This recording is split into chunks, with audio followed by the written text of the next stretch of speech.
그리스도인들도 한 나라의 시민입니다. 그렇기 때문에 투표를 할 수 있고 또한 정치에도 참여할 수 있습니다. 그러나 이슈가 되는 것은 그럼 어디까지 참여하는가가 문제인 것이죠. 너무 정치에 참여해서도 안 될 것이고 또한 무관심해도 안 된다고 생각합니다. 무관심하다는 것은 그만큼 세상에 빛으로 소금으로 살지 못하기 때문에 그렇게 생각을 합니다. 그래서 지금도 정치에 참여하는 분들이 있습니다.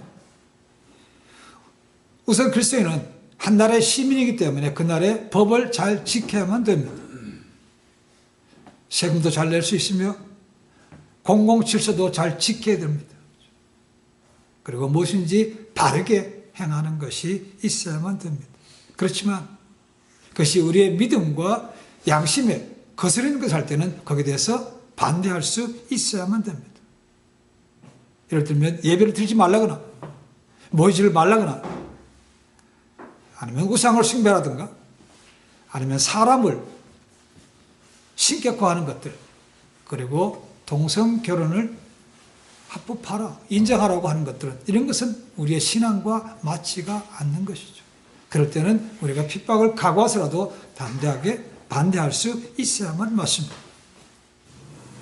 구약에 나오는 우리가 잘 아는 다니엘과 그 세 친구들이 그러한 삶을 살았다고 얘기해집니다. 그들은 바벨론에 포로 잡혀갔습니다. 그러니까 그 나라 말로 히브리 말을 못하고 그 나라 말로 교육을 받고 그 나라 말로 하도록 강요받았습니다. 그들이 우상에게 절하거나 기도하는 것을 제외하고는 그 바벨론 나라의 법에 따라서 충성했던 자들임을 알 수 있습니다.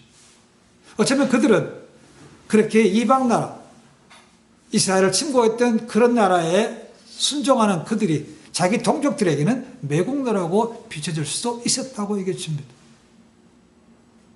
하지만 그들이 왕궁에 있다고 해서 자기 나라를 잊어버렸거나 또 자기 동족을 버린 것은 아니라고 얘기해줍니다.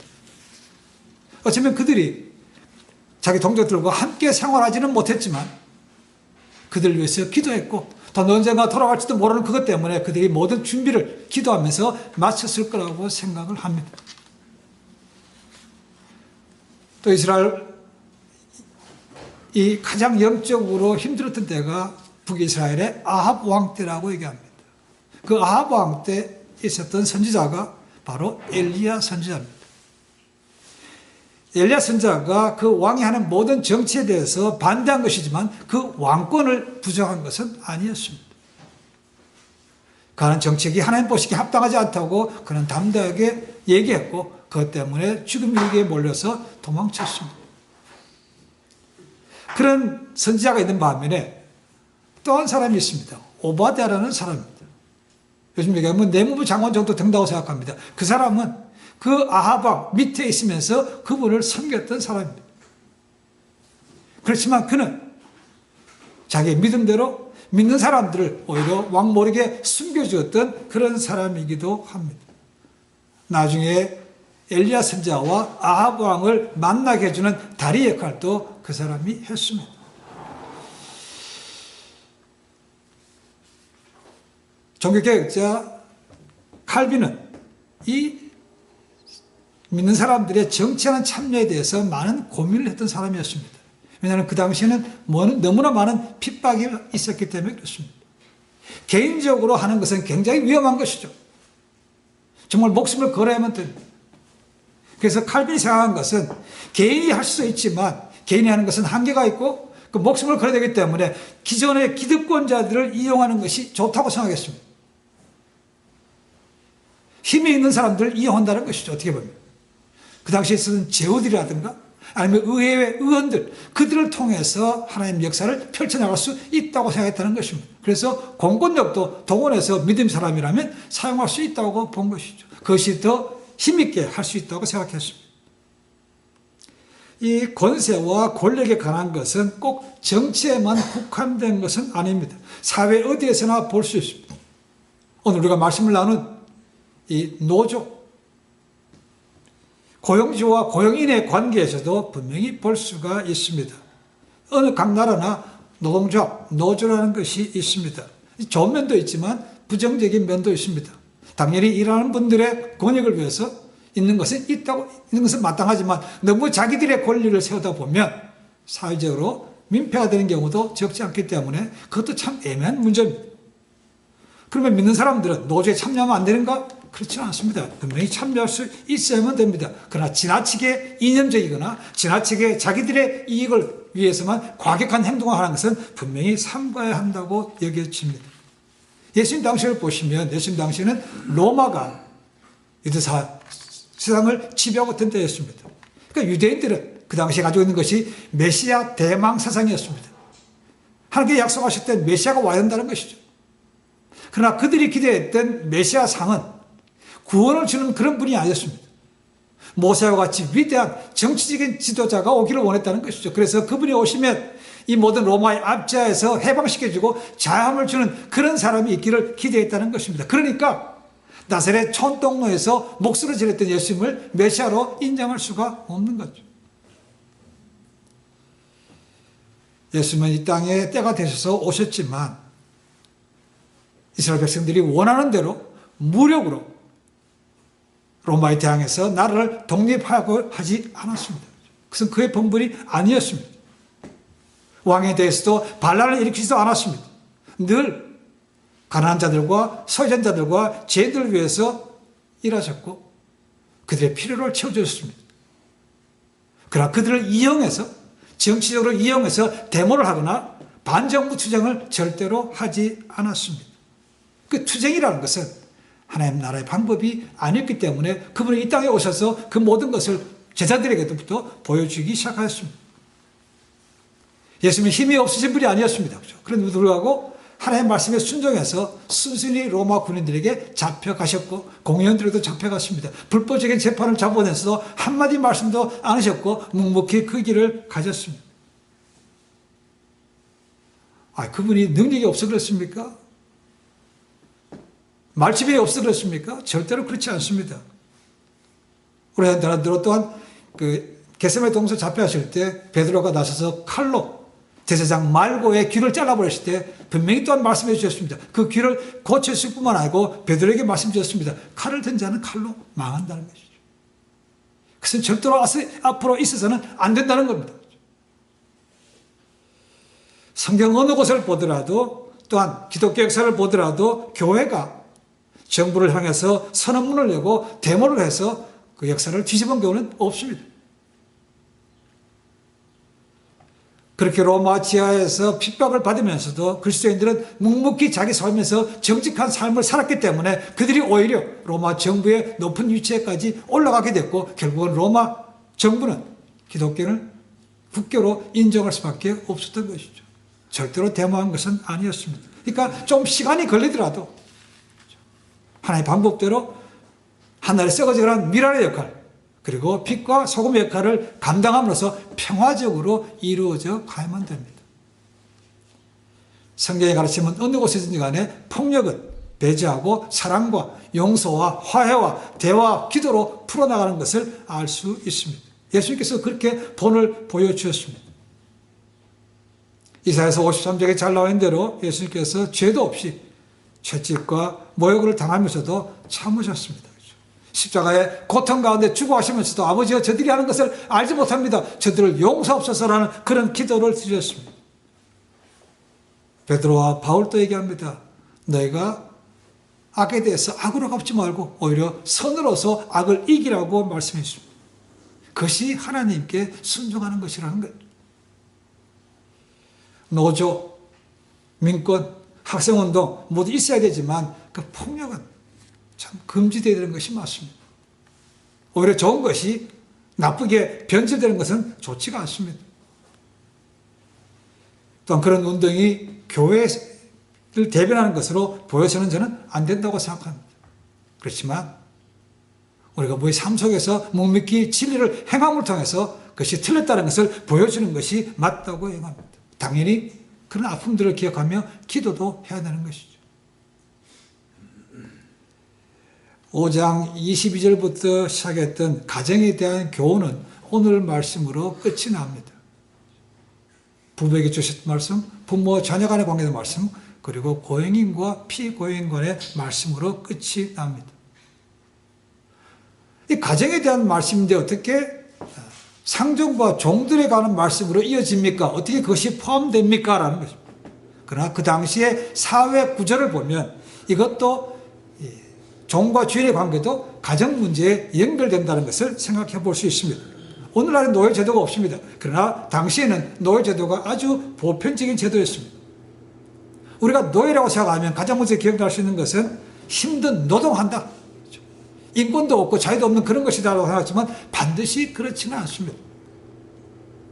어떤 종들은 오히려 주인에게 인정을 받아서 모든 사업의 정권을 지키기도 했습니다. 그리고 어떤 종들은 심지어는 주인의 종을 가르칠 수 있는 위치에도 있었습니다. 그리고 때리기까지 했다는 것이죠. 이것이 우리가 갈라디아서 말씀하고 있는 몽학 선생이라는 것입니다. 종들 가운데 구별되어서 그런 권한도 부여받았다는 것이죠. 그러니까 종들도 한 가정의 일원이 되는 것이죠. 당연히 육체적으로 고달픈 종도 있지만 그렇지 않은 종도 있었기 때문에 이 종도 가족의 한 구성원으로 드러나는 것이죠. 그래서 가족에 대한 말씀을 주실 때 바울이 제일 마지막으로 오늘 말씀 보시면 주인과 종에 대한 말씀도 주고 있습니다. 그 테두리 안에 들어간다는 것이죠. 그리고 어쩌면 바울이 이 말을 한다는 것은 에베소에 있는 교회 성도들 가운데 종의 신분들이 꽤 있었다는 것을 기억해 볼 수 있습니다. 그렇지 않았다면 굳이 이것을 넣을 필요가 없는 것이죠. 성경에 다른 것도 있죠, 그죠? 빌레몬서가 있습니다. 그 빌레몬은 오네시모라는 종이 있었습니다. 그죠? 그것도 주인과 종의 관계에서 하여튼 주 안에서 풀어나가라 하는 그런 것도 말씀을 따로 주고 있습니다. 자, 종과 주인의 관계가 계속해서 연결되고 있지만 5장 21절이 가장 주된 것입니다.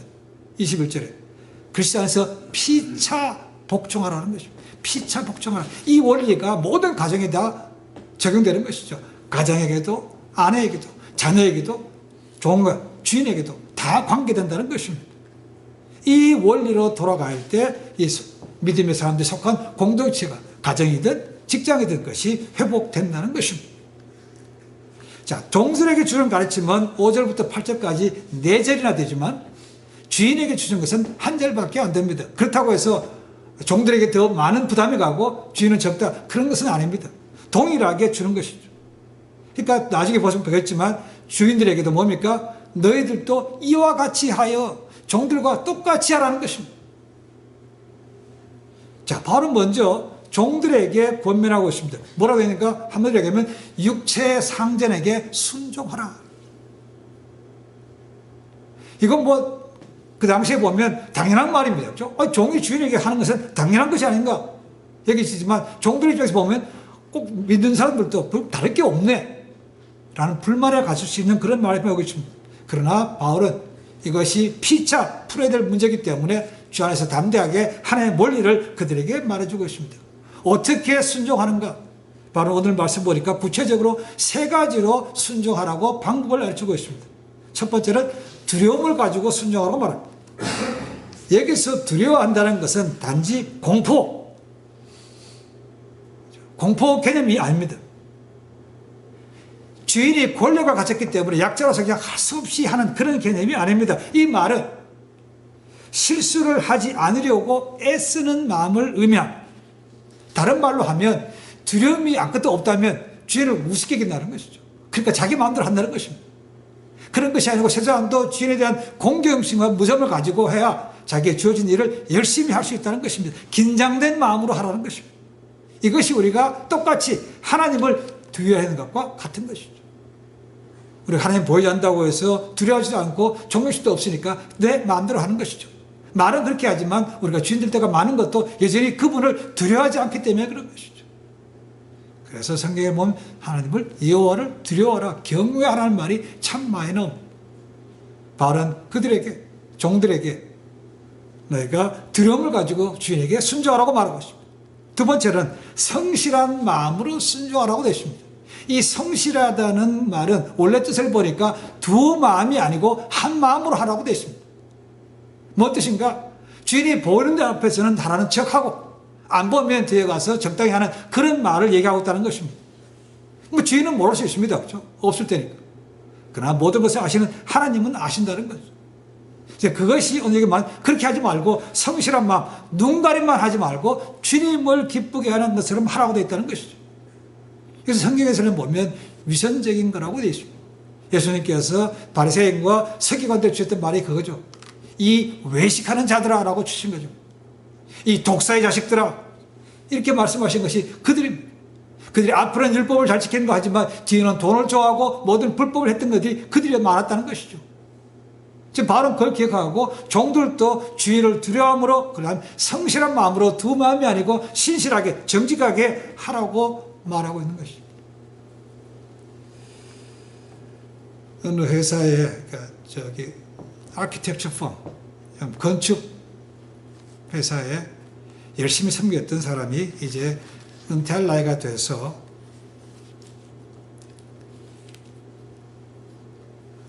그 회사의 사장과 얘기를 나누게 됐습니다. 정말 이 사람은 자기의 주어진 은사가 집 짓는 것, 잘 설계하는 것이었기 때문에 열심히 했습니다. 그리고 이제 마지막에 은퇴할 날이 다가옵니다. 근데 그 사장이 자기를 부르더니 그런 겁니다. 마지막으로 자네가 이 집 하나 지어주고 나가면 좋겠네 라고 했다는 것이죠. 그래서 마음이 좀 쓴뿌리가 생겼습니다. 기왕 좀 나갈 때까지 좀 편하게 놔두어주지, 꼭 마지막 때까지 뭔 일을 시키냐고. 그래서 집을 지으려고 그러는데 설계도 좀 아주 최고의 집이 아니고 좀 적당하게, 그리고 그 안에 쓰는 재료도 가장 최상품의 재료가 아니고 또 중간 정도, 그리고 감독하는 것도 그냥 대충 했다는 것입니다. 그리고 집을 다 지었습니다. 그러니까 나중에 사정이 부르더라는 것입니다. 그리고 이렇게 얘기합니다. 내가 자네와 오랫동안 일을 많이 했는데 그동안엔 그 성김에 대해서 감사를 어떻게 표현할지 몰라 고민하다가 마지막에 이 집을 자네에게 은퇴 선물로 주라고 했네. 잘 받아줬으면 좋겠네 라고 그 집을 줬다는 거예요. 이 사람은 그걸 모르는 거죠. 그죠? 만약에 정말 그것이 내 집인 처음부터 알았더라면 가장 좋은 재료로 가장 최선을 다해 지었을 텐데 그냥 그렇게 지냈다는 거죠. 바울이 말하는 주인을 두려움으로 성실한 것은 그런 마음이 아니라는 것이죠. 이것이 내 거라는 마음으로 하라는 것입니다. 성실하게.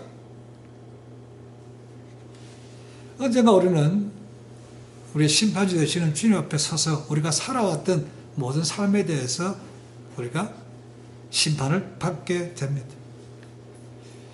그때는 모든 것이 다 드러나면 숨길 수가 없습니다. 그렇죠? 그때 후회하면 너무 늦습니다. 지금이라도 혹시나 그런 것이 있다면 계속해서 매일매일 씨름하면서 받고 나가야만 마지막에 주님 앞에 기쁨으로 서게 된다고 생각합니다.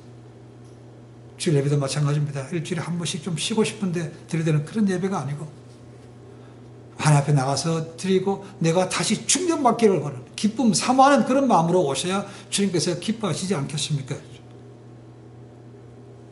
바울은 그런 마음으로 주 주인에게 순종하라. 주인을 두려움으로, 그 다음에 성실하게 섬기라. 그 다음 세 번째는 예수 그리스도께 하듯 순종하라고 말하고 있습니다. 바로 종들에게 단순히 눈에 보이는 인간의 종이 아니고 예수 그리스도의 종으로 생각하라고 그 종의 개념을 바꿔주고 있다는 것입니다. 어차피 우리는 누구라도 예수님을 구세주로 믿는 사람들은 다 그리스도의 종이죠. 그죠? 그러니까 육신에 매여 있는 그런 인간적인 종이 아니고 너희가 그리스도의 종으로 생각해서 그 주인이 종에 부름받은 사람을 생각하고 그 죽게 하는 것처럼 주인에게도 그렇게 순종하라고 말하고 있는 것이죠. 굉장히 좋은 얘기입니다. 그죠? 인간적으로 한다고 하면 쉽지 않습니다. 그러나 그것을 승화시켜서 그리스도의 종으로서 그리스도께 하는 것처럼 주인에게 그렇게 하라. 그러면 그것이 곧 주님을 기쁘게 해드리는 것이고 또한 상전도 기쁘게 하는 것이기 때문에 양쪽이 다 윈윈이 될 수 있는 거죠.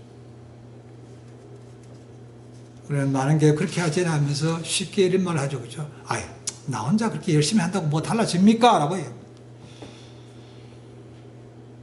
물론 혼자 한다고 금방 확 달라지지는 않습니다. 그죠? 그러나 언젠가는 분명히 그것은 이루어진다고 생각합니다. 그 사람이 또한 통해서 주변에 사람들에게 도전도 주는 거라고 생각합니다. 그래서 죽게 하듯 하는 것입니다. 하지만 우리가 또 한 가지 알아야 될 것은 우리가 맨날 나 혼자 뭐 한다고 됩니까? 나 혼자가 아니라는 사실. 우리는 알지 못하지만 세계 어디 곳이든 간에 우리보다 훨씬 더 열심히 사는 사람들 상당히 꽤 많이 있습니다. 그들이 있기 때문에 그나마 세상은 더 많이 힘들어지지 않은 것이죠. 엘리야 선지자가 아까 말씀드렸지만 아합 왕 때 왕을 대적했던 가짜 선지자도 죽이고 승리했다가 그 아합 왕의 아내였던 이세벨의 한마디에 그냥 마음이 그냥 녹아서 도망갑니다. 24시간 안에 내가 너를 죽이겠다는 거죠. 그 말을 듣고 엘리야가 그냥 40일 동안 도망갑니다. 그리고 하나님의 산 호렙산 신의 산에 들어가서 동굴 속에서 이렇게 말합니다. 하나님, 이제 하나님을 섬기는 사람은 다 죽고 내밖에 안 남았습니다 라고 얘기합니다. 하나님께서 그 말씀을 들으시고 뭐라고 합니까? 열왕기상 19장 18절에 이렇게 말합니다. 내가 이스라엘 가운데 7,000인을 남기리니 다 무릎을 바알에게 꿇지 아니하고 다 그 입을 바알에게 맞추지 아니한 자라. 야, 무슨 소리냐? 너 말고도 내가 숨기는 자가 7,000명이나 있어라는 것입니다. 있다는 것입니다. 그러니까 지금 우리도 나 혼자 이렇게 한다고 정말 될까라고 의심될 때 있지만 분명히 그렇지 않은 사람, 지금도 믿음 가운데 성실하게 사는 사람들 있다는 겁니다. 그러니까 소수에서 잘 드러나지 않을 수 있지만 제가 그들을 통해서 지금도 하나님 나라가 역사하고 있다는 것입니다. 사람에게 보이기 위해서가 아니고 모든 것을 아시는 하나님께 하듯 하면 하나님께서 그를 통해서 역사하시는 거죠. 하나님의 성경계에 보면 어디를 보더라도 다수를 통해서 역사한 적은 없습니다. 하나님께서 이스라엘을 택한 것도 그들이 많은 나라 가운데 가장 적기 때문에 택했다고 말씀하십니다. 하나님은 소수를 통해서 역사하십니다. 그러니까 어쩌면 우리가 하나님 나밖에 없습니다라고 생각할 때 나를 통해서 더 큰 일을 할 수 있다고 생각하시면 됩니다. 가정에서는 가장을 통해서, 또 아내를 통해서, 교회를 통해서, 학교에서도 학업을 통해서도, 또 내가 청소할 때도 하나님께 죽게 해달라는 그런 마음으로 한다면 하나님께서 우리가 있는 모든 것을 분명히 늘기처럼 보이지만 분명히 변화시켜 주실 줄로 믿습니다.